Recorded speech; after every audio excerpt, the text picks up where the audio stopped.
আমাদের বক্তব্য আমার পরিষ্কার স্পষ্ট ভাষায় বলে দিচ্ছি। গতকালকে আমাদের অন্তর্বর্তীকালীন সরকারের নীতিগত সিদ্ধান্ত, জাতিসংঘের মানবাধিকার কমিশন সংক্রান্ত সেই সিদ্ধান্তকে হেফাজতে ইসলাম প্রত্যাখ্যান করছে।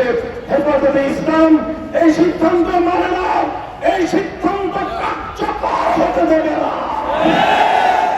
জাতিসংঘের ইসলাম বিরোধী, মানবতা বিরোধী পশ্চিমা সমাজ দর্শনের মানবাধিকার বাংলাদেশের মানুষ বিশ্বাস করে না। এদেশের